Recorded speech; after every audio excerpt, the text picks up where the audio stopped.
இயக்கமாக மலரச் செய்ய என்னை நான் முழுமையாக அர்ப்பணித்துக் கொள்வேன் எனவும் உறுதியளிக்கிறேன். இயற்கை எனக்கு துணை நிற்கட்டும். சரியான வயதில் திருமணமும் சிறந்தது. ஒவ்வொரு தம்பதியரின் பெருமை குடும்ப நலம்.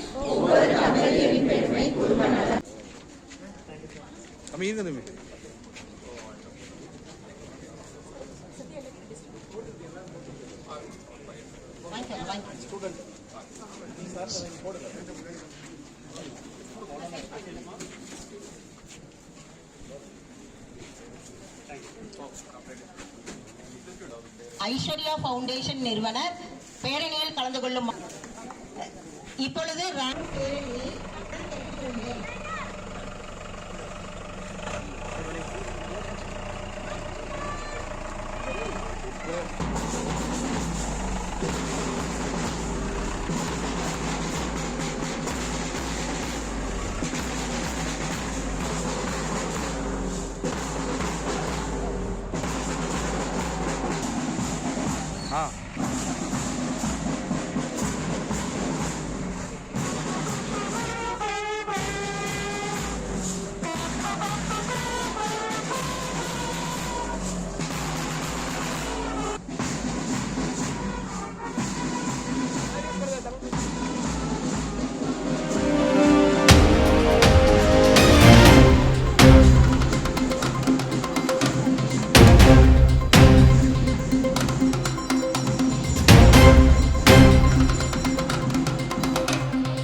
கோவை மாவட்ட குடும்ப நலச் செயலகத்தின் சார்பாக இன்று விழிப்புணர்வு பேரணி நடத்தி வைக்கப்பட்டது.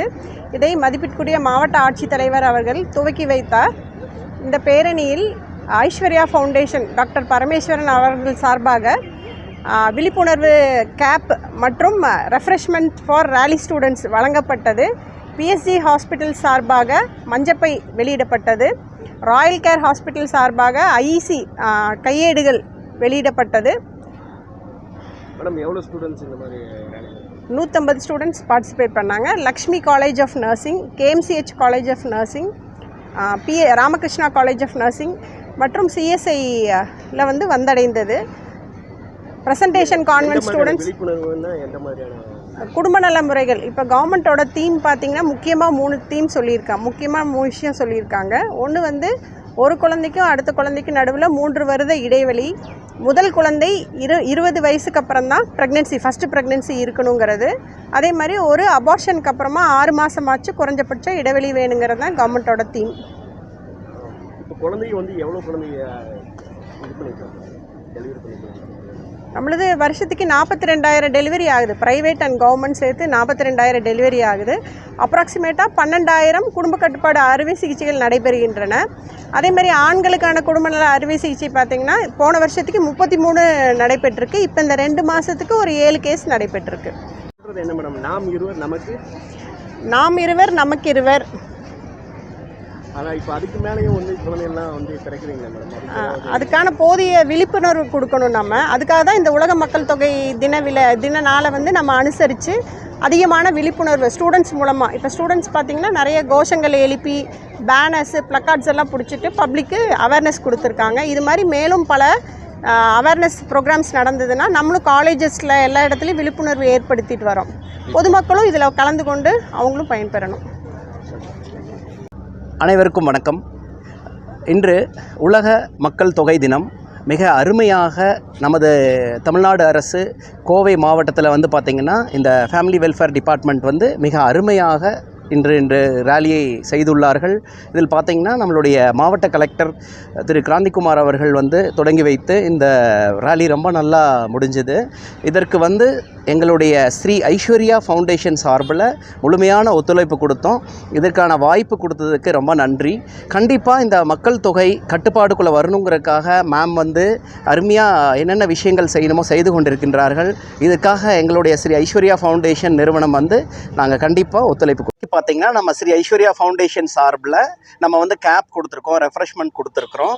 தொடர்ந்து நம்ம விழிப்புணர்வு கொடுக்கறதுக்காக எல்லா சப்போர்ட்டும் கொடுக்கலான்ட்டு இருக்கோம். ஐஸ்வர்யா ஃபவுண்டேஷன் சார்பாக வேறு என்னென்ன? ஸ்ரீ ஐஸ்வர்யா ஃபவுண்டேஷன் சார்பாக பார்த்திங்கன்னா நம்ம அரசு மூலியமாக நடக்கக்கூடிய எல்லா ஆக்டிவிட்டீஸ்லேயும் நம்ம கலந்துக்கிறோம். மெயினாக பார்த்திங்கன்னா குழந்தைகளுடைய படிப்பு, கவர்மெண்ட் ஸ்கூலில் படிக்கிற குழந்தைகளுக்கு வந்து சப்போர்ட்டாக இருக்கிறோம், படிக்கிறதுக்கான ஆதரவுகள் கொடுக்குறோம். அப்புறம் நிறைய இடங்களில் எங்கெல்லாம் உணவு கிடைக்கலையோ கோவிட் டைம்லேருந்து நம்ம உணவுகள் அங்கங்கே கொடுத்துக்கிட்டு இருக்கிறோம். அப்புறம் சின்ன சின்ன ஹெல்ப்பெல்லாம் வந்து நம்ம ஸ்ரீ ஐஸ்வர்யா ஃபவுண்டேஷன் சார்பில் தொடர்ந்து மெடிக்கல் கேம்ப் இந்திய மருத்துவ சங்கமோடு இணைந்து தொடர்ந்து மருத்துவ முகாம்கள் நடத்திட்டு இருக்கோம். வருகின்ற ஜூலை 21 சின்னத்தடாகம் வில்லேஜில் மல்டி ஸ்பெஷாலிட்டி கேம்ப் பண்ணுறோம். இந்த மாதிரி ஒவ்வொரு மாதமும் நம்ம வந்து இந்த இலவச முகாம்கள் பண்ணிகிட்ருக்கோம். மெயினாக ஆனகட்டி அட்டப்பாடி ஏரியாக்களில் வந்து பார்த்திங்கன்னா இலவச மருந்துகள் கொடுத்து முகாம் பண்ணுறோம். இந்த மருந்துகள் வந்து வாங்குறதுக்கு ரொம்ப சிரமப்படுறவங்களுக்கு நம்ம உதவி செய்கிறோம். மெயினாக ரத்த சோகை அனீமியா அப்படிங்கிறத வந்து நம்ம கண்டுபிடிச்சி அதை அறவே தடுக்கணுங்கிற ஒரு நோக்கத்தோடு நாங்கள் ஸ்ரீ ஐஸ்வர்யா ஃபவுண்டேஷன் ட்ராவல் பண்ணிகிட்ருக்குறோம். சரி, இப்போ இந்த மக்கள் தொகையை பெருக்கிறதுக்கு வந்து ஏதாவது சொல்ல விரும்புகிறீங்க? மக்கள் தொகை வந்து ஒரு கட்டுப்பாடு கண்டிப்பாக வேணும்.